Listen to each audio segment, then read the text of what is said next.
देश में black money ना हो तो राजनीति की दुकान पर ताला लग जाए। सीधे कहें तो ब्लैक मनी है तो राजनीति चल सकती है, और राजनीति चल रही है तो मतलब ब्लैक मनी आपके पास है। क्योंकि इस देश की इकोनॉमी इस बात की इजाजत देती ही नहीं है कि जितना पैसा चुनाव के वक्त या राजनीति में लुटाया जाता है या राजनीति करते हुए कमाया जाता है, यह व्हाइट मनी हो नहीं सकती है। तो ब्लैक मनी एक पैरेलल इकोनॉमी का हिस्सा है, और इसी पर नकेल कसने का जिक्र 2014 में इस देश के मौजूदा प्रधानमंत्री ने किया था। जब सत्ता में नहीं आए थे तब कहा था जैसे ही सत्ता में आएंगे ब्लैक मनी पर नकेल कस दी जाएगी। देश ने भरोसा कर लिया और मानकर चले कि वाकई ब्लैक मनी पर अब बैन लग जाएगा, प्रतिबंध लग जाएगा, और इस देश में अब डिजिटल इकोनॉमी होगी, जिसका जिक्र बार बार देश के प्रधानमंत्री ने कई मौकों पर किया। और इसीलिए 2014 की पहली कैबिनेट को याद कीजिए। कैबिनेट हुई और उसमें यह निर्णय लिया गया कि एक एसआईटी बना रहे हैं ब्लैक मनी को लेकर। लेकिन उसके बाद से लेकर 2023 में यानी 9 बरस के दौर में जब आप खड़े हैं तो हो सकता है आपके जहन में यह सवाल लगातार रहेंगे कि अच्छा, विकीलीक्स में जिनका नाम आया था उनका क्या हुआ, पनामा पेपर्स में जिनका नाम आया था उनका क्या हुआ, जो एचएसबीसी की बैंक की लिस्ट थी उनके साथ सरकार ने क्या उन्हें जेल में डाल दिया, जो इस दौर में स्विस बैंक में जिनका पैसा जमा था सरकार ने क्या किया, और दुनिया भर के लगभग 101 देशों के भीतर जो अलग अलग तरीके से पैसा वहां पर रखा जाता है, और भारत अपने तौर पर समझौता कई देशों के साथ कर चुका है कि ऑटोमेटिक तरीके से उनके नाम सरकार तक पहुंच जाएंगे। लेकिन इकोनॉमी में ब्लैक मनी का कितना योगदान है उंगलियों पर गिना जा सकता है। लेकिन जितनी बड़ी रकम बताई जाती है उतनी बड़ी रकम इस दौर में भारत के खजाने में नहीं पहुंची। यह तो एक हिस्सा है। दूसरा हिस्सा शुरू होता है कि दरअसल नोटबंदी 2000 रुपए को लेकर सरकार ने तय किया कि दरअसल ये 2000 रुपए ब्लैक मनी के ही हिस्सेदारी में बहुत आगे बढ़ चुके हैं, तो अब इसे रोका जाए। इसका जिक्र आरबीआई ने किया, इसका जिक्र नीति आयोग ने किया, इसका जिक्र फाइनेंस मिनिस्ट्री ने किया, इसका जिक्र तमाम कैबिनेट मिनिस्टर और बीजेपी के मुख्यमंत्रियों से भी जब पूछा गया तो उन्होंने यही कहा, जी ब्लैक मनी पर नकेल कसने के लिए 2000 रुपए पर प्रतिबंध लगाया जा रहा है और 30 सितंबर तक आप बदल सकते हैं। एक क्षण के लिए आप लौट चलिए 6.5 बरस पहले और याद कीजिए उस समय प्रधानमंत्री चूंकि खुद राष्ट्र के नाम संदेश दे रहे थे तो खुले तौर पर कह रहे थे कि दरअसल जो ट्रांजैक्शन में तकरीबन 17 लाख करोड़ से ज्यादा है उसमें बड़ा हिस्सा ब्लैक मनी का है, तो अब उस पर नकेल कसनी और इसीलिए 1000 और 500 रुपए के नोट को लीगल टेंडर से हटा दिया गया। और 2000 रुपए के नोट का जिक्र भी कमोवेश इसी तर्ज पर ऐसे वक्त में हो रहा है जब सर्कुलेशन में जो कैश है उस समय तो 17 लाख करोड़ था, आज ये बढ़ते बढ़ते 30 लाख करोड़ पार कर गया है। तो क्या इस दौर में ब्लैक मनी बढ़ गई? इस दौर में डिजिटल इकोनॉमी पिछड़ गई? इस दौर में ब्लैक मनी एक पैरेलल इकोनॉमी के तौर पर आ गई? हो सकता है, यह हो सकता है इसलिए क्योंकि आज एसबीआई एक प्रेस रिलीज जारी करती है और प्रेस रिलीज को चीफ जनरल मैनेजर एसबीआई के एस मुरलीधरन जारी करते हैं।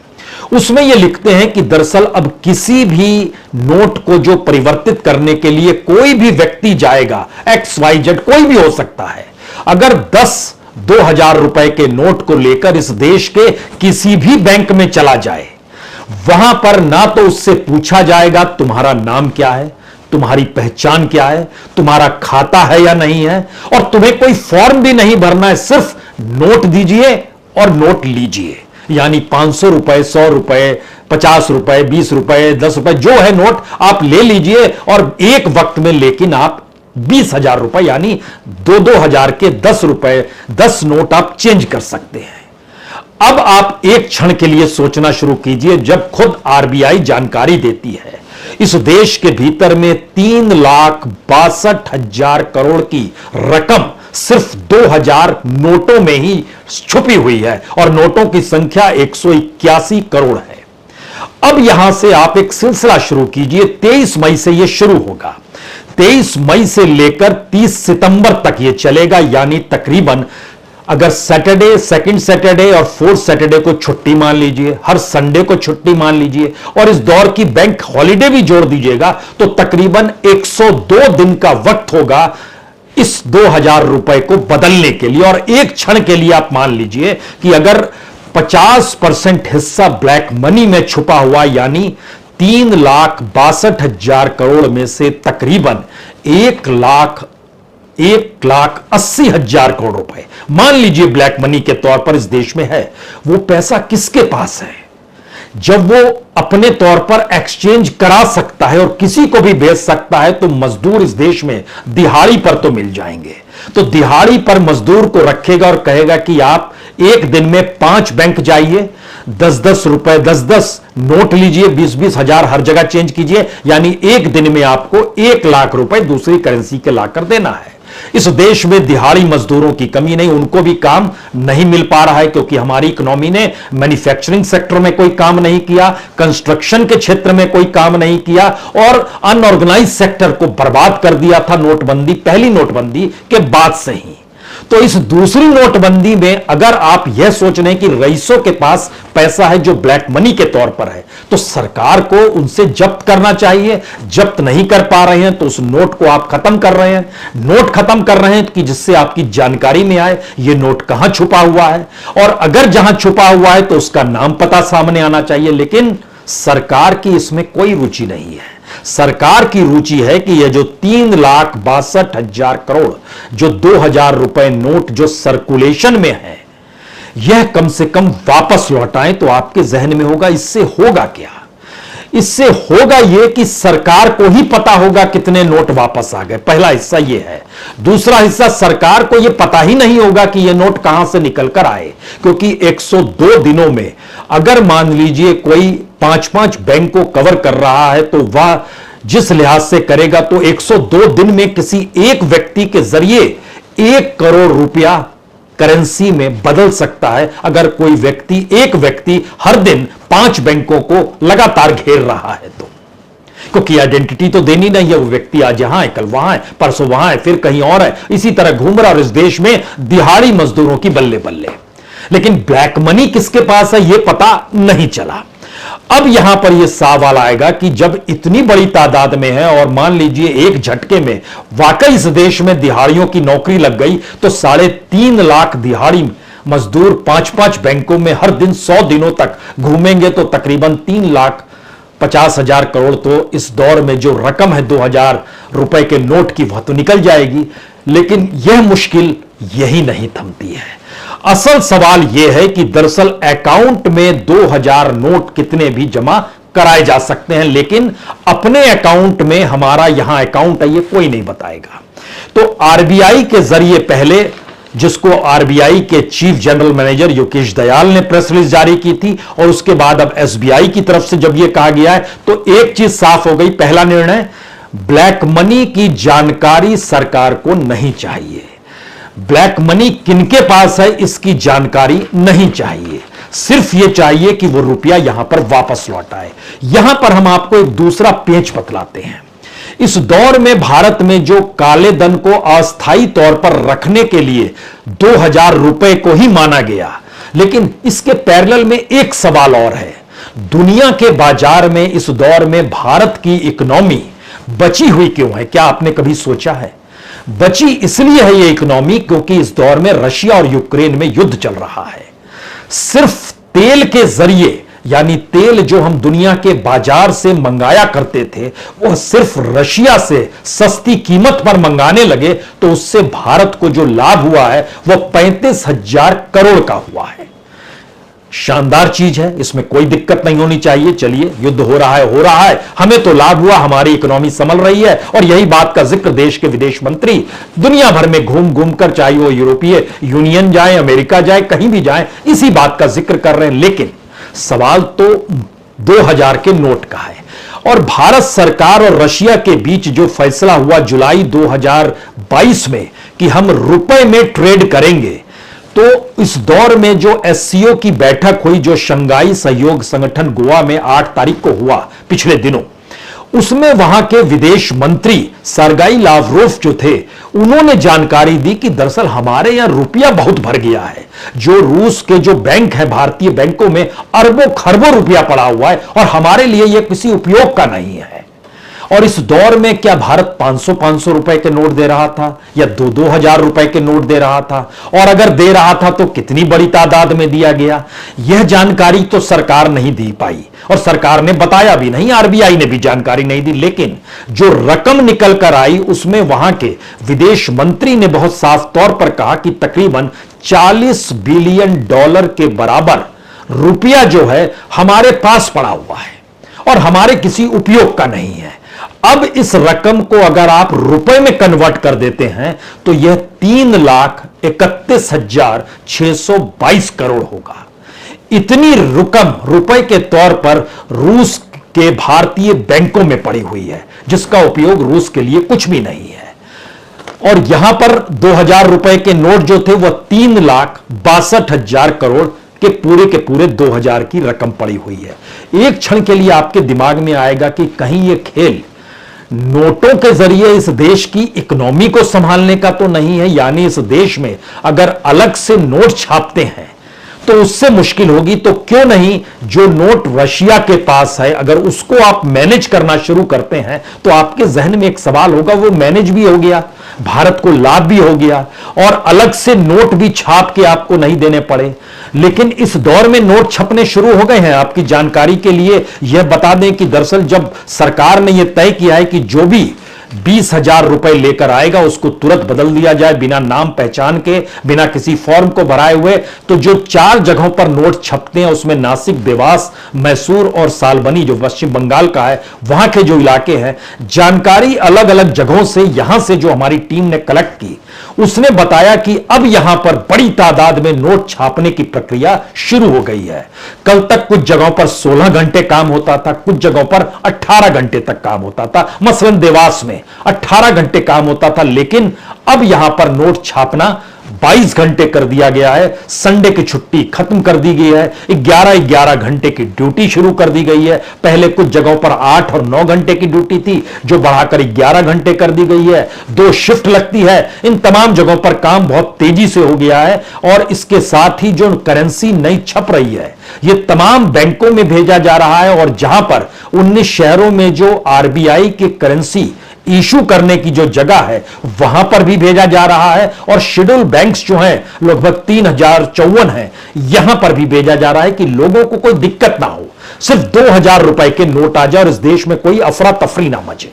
लेकिन फिर वही सवाल आप लौट आए, अच्छा तो ब्लैक मनी के बारे में सरकार चिंतित नहीं है? सरकार को नोट कहीं इस दौर में मैनेजमेंट करना है क्या? उस मैकेनिज्म के जरिए इस बात को किया गया है? हो सकता है, इससे इनकार कौन करे, क्योंकि जब करेंसी के भीतर जितने भी सर्कुलेशन में नोट 2,000 रुपए के हैं, 181 करोड़ नोटों को एक्सचेंज करना कोई आसान बात नहीं है। और इसको अगर आप 500-500 के नोट में कन्वर्ट कर दीजिएगा तो जाहिर है इसको 4 से गुना करना पड़ेगा। इतने नोट लौटाने होंगे, इतने नोटों को फिर से छापना होगा, उस पे जो खर्चा आएगा और ये नोटों पर जो खर्चा हो चुका है, जो 181 करोड़ नोट आने वाले वक्त में नष्ट किए जाएंगे। नष्ट करने पर भी एक कीमत लगती है, छापने पर भी एक कीमत लगती है और फिर उसकी एवज में नए नोट आएंगे, उस पर भी एक कीमत लगेगी। और जो नए नोट आएंगे और जो एटीएम काम कर रहा है उसके भीतर नए एटीएम बनने शुरू होंगे, क्योंकि 2,000 के नोट के साइज का अब जो खाली हिस्सा होगा उसमें कोई दूसरा नोट भरना होगा, उस ब्लैंक तो नहीं रख पाएंगे आप। तो यह एक पूरी प्रक्रिया उस इकोनॉमी को चलाने की तो नहीं है जो इकोनॉमी डूब रही है और जिस इकोनॉमी के जरिए कोई प्रोडक्शन नहीं हो पा रहा है। दुनिया के बाजार से हमारा हिस्सा जो है लगातार निर्यात का कम हो रहा है। हम ये सवाल इसलिए भी कर रहे हैं क्योंकि इसकी भी जानकारी सिर्फ अगर रूस के जरिए ही चीजों को परखें तो हमने जो रूस से सामान मंगाते थे यूक्रेन युद्ध से पहले तक, वो तकरीबन 87,000 करोड़ का था। लेकिन आज की तारीख में जो अब रूस से सामान आता है वह 4,25,305 करोड़ का है। इतना बढ़ गया। और जो निर्यात हम करते थे यहां से जो सामान जाता था वो कम हो गया, 29,000 करोड़ का जाता था वो घटकर 28,000 करोड़ हो गया है। तो ये है किस रूप में, किस परिस्थिति में हमें लाभ जरूर हुआ है 35,000 करोड़ का तेल बेचने को लेकर, तेल मंगाकर दुनिया के बाजार में बेचने को लेकर, लेकिन इकोनॉमी और ब्लैक इकोनॉमी, इससे आंखें थोड़ी देर के लिए और बंद कर लीजिए और अब असल खेल पर निकल कर आइए। क्योंकि जब देश के चारों जगहों पर जो बैंक नोट प्रेस है वहां पर अगर बड़ी रफ्तार से नोट अब छपने की परिस्थिति में आ चुके हैं, तो ऐसे हमें लगता है कि दुनिया के अलग अलग बैंकों की परिस्थिति को जरा समझने की कोशिश कीजिए। जो 2021 के मार्च तक अलग अलग दुनिया के बैंकों के जरिए कुछ भी जो इंडिकेशंस निकल कर आए, मसलन स्विस बैंक को लीजिएगा। स्विस बैंक में 2020 में जानकारी आई कि भारतीयों का पैसा जो लीगलाइज्ड के तौर पे बताया गया वो 20,700 करोड़ बताया गया। 2021 में बताया गया ये लगभग 30,500 करोड़ है। 2022 के मार्च में ये बढ़कर 33,000 करोड़ रुपया पार कर गया। ये पैसा बढ़ कैसे रहा है और स्विस बैंक में जा रहा है और भारत के भीतर इसको लेकर कोई सवाल आप नहीं सुनते होंगे। उसके बाद दुनिया में अलग अलग जगहों पर जो जानकारी, जो ब्लैक मनी को लेकर नकेल कसने की पहल होती है, उसमें Albania, Brunei Darussalam, Nigeria, Peru, Turkey, Panama, British Virgin Island, केलैंड आइसलैंड, ये सारी चीजें निकल कर आई। और उसके अलावा कुछ डेवलप स्टेट्स में भी जो वहां के बैंकों में भारतीयों का पैसा है, वो वेस्ट इंडीज हो, जर्मनी हो, फ्रांस हो, सिंगापुर हो, हांगकांग हो, मलेशिया हो, लग्जमबर्ग हो, बहमास हो, नीदरलैंड हो, साइप्रस हो, इन तमाम जगहों पर ब्लैक मनी को लेकर जो सवाल दुनिया भर में चर्चा में निकल कर आए, उसमें भारतीयों का नंबर दुनिया की फहरिस्त में इंडिविजुअल लेवल पे 10वें नंबर पर निकल कर आया। फिर वही सवाल आकर अटक गया। हमने तो 2014 में एक एसआईटी बनाई थी इंटरनेशनली चीजों पर नकेल कसने के लिए, और हमने अलग अलग देशों के साथ समझौते भी किए कि ऑटोमेटिक एक्सचेंज ऑफ इंफॉर्मेशन, यानी इंफॉर्मेशन आएगी, इसकी भी जानकारी हमें मिलनी चाहिए। लेकिन इस दौर में हमें सुनने में नहीं आया कि किसी को सजा हो गई, जबकि यह जरूर समझ में आया कि एक एक करके भारत से पैसा लोन लेकर भागने वाले बढ़ते चले गए। पहले माल्या, उससे पहले फिर नीरव मोदी, फिर मेहुल चौकसी, ललित मोदी, जतिन मेहता, कैरी, जो आशीष जीवनपुत्रा, संजय भंडारी, तमाम नाम ऐसे बहुत सारे भरे हुए हैं जो इस दौर में आरबीआई की लिस्ट में है कि अच्छा ये लोग देश छोड़कर भाग गए और किसी ने किसी द्वीप पे जगह ले ली, किसी ने किसी दूसरे देश की नागरिकता ले ली, और इनके साथ जो भारत की रकम जुड़ी हुई है वह भी तकरीबन 2 लाख करोड़ से ज्यादा की है। फिर वही सवाल आके खड़ा हो गया, हम तो पूरी की पूरी मशक्कत जो नोटबंदी 2000 रुपए के मद्देनजर कर रहे हैं वो 3,61,000 करोड़ को लेकर है, और उसमें कितनी ब्लैक मनी है हमें पता नहीं और हमें पता चाहिए भी नहीं। हम क्या नोटों की बाजीगरी जो कर रहे हैं इधर से उधर, तो क्या 2016 के जख्मों को कुरेद रहे हैं, या इस देश की राजनीति में नोटबंदी 2 जो है, पार्ट 2 जो है, उसके जरिए किसी नई परिस्थिति को जन्म देना चाह रहे हैं, या फिर एक मैसेज दुनिया भर के लिए है कि भारत ब्लैक मनी पर नकेल कसने के लिए, देखिए 7 बरस भी नहीं हुए कि हमने करेंसी को बैन कर दिया क्योंकि हमें लगा ब्लैक मनी पे नकेल कसनी है, या ये इंटरनेशनली जो पैसा अलग अलग देशों के बैंकों में भारत के जो तमाम लोग, ऐसे लोगों की फहरिस्त तकरीबन 2000 से ज्यादा है जो अलग अलग पेपर्स के जरिए भारत सरकार तक पहुंची, उसमें जिन पर कार्रवाई हुई, नोटिस हुई पार्लियामेंट में, उनको लेकर जो जवाब दिया गया वो 350 लोगों से बात आगे बढ़ ही नहीं पाई। तो ये मैसेज ब्लैक मनी के मद्देनजर एक पैरेलल इकोनॉमी का है जिसकी जरूरत भारत के उस रईस तबके को पड़ती ही है जिसके नेक्सस इस देश की सत्ता के साथ है। यह सत्ता को अपनी राजनीति के लिए ब्लैक मनी चाहिए, क्योंकि जैसे ही 2000 रुपए का जिक्र हुआ वैसे हंगामा क्या बचा। अब तो विपक्ष के राजनीतिक दल जो पैसा समेट कर रखे थे उनको अब उनकी दुकान बंद हो जाएगी। लेकिन जनाब आप पैसा एक्सचेंज कर सकते थे, वो पहली नोटबंदी अलग मसला था, उसमें तो आपको फॉर्म भरना पड़ता था, उसमें आपको अकाउंट नंबर भी देना पड़ता था, कहीं नहीं तो नाम और घर का एड्रेस दिखाना पड़ता था, आधार कार्ड दिखाने की जरूरत तक आ गई थी। लेकिन इस दौर में तो कुछ भी नहीं, ना आधार कार्ड दिखाना है, ना पैन दिखाना है, ना आपको अकाउंट का नंबर देना है। आप जाइए 2-2 हजार के 10 नोट लेकर और एक बैंक में एक क्षण, फिर दूसरे बैंक में चले जाओ, और इस प्रक्रिया के भीतर में किसी भी पॉलिटिकल पार्टी के पास तो कैडरों की भरमार है, वो सारे कैडर को लगा दे, पार्टी का पैसा है ये इसको लगा दीजिए, तो फिर वही स्थिति आ गई।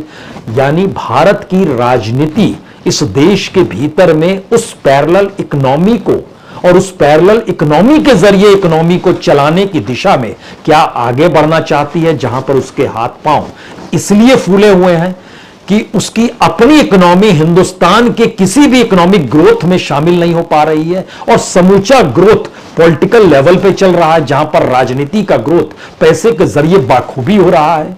कर्नाटक के इलेक्शन में ही इस बात का जिक्र बार बार हुआ कि उसने 2018 के चुनाव को भी मात दे दिया, जो कि 18 का चुनाव उससे पहले तमाम राज्यों के विधानसभा चुनाव में सबसे ज्यादा पैसा खर्च किया गया था। इस बार उसकी भी मात दे दिया गया। और अब जिस दिशा में भारत की राजनीति जा रही है उसमें तो पैसा मैटर करेगा।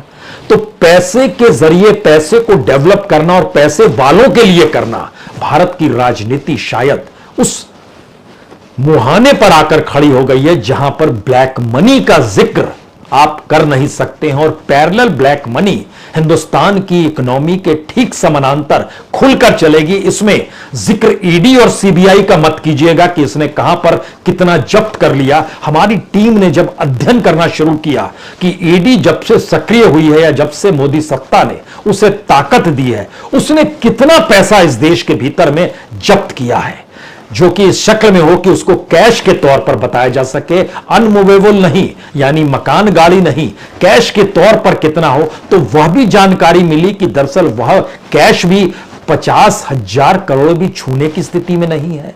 इतनी सक्रियता के बावजूद भी उसके भी नीचे जा रहा है। 40,000 करोड़ भी छूने की स्थिति में नहीं है, 30,000 करोड़ भी छूने की स्थिति में नहीं है। तो यह मैसेज क्या है?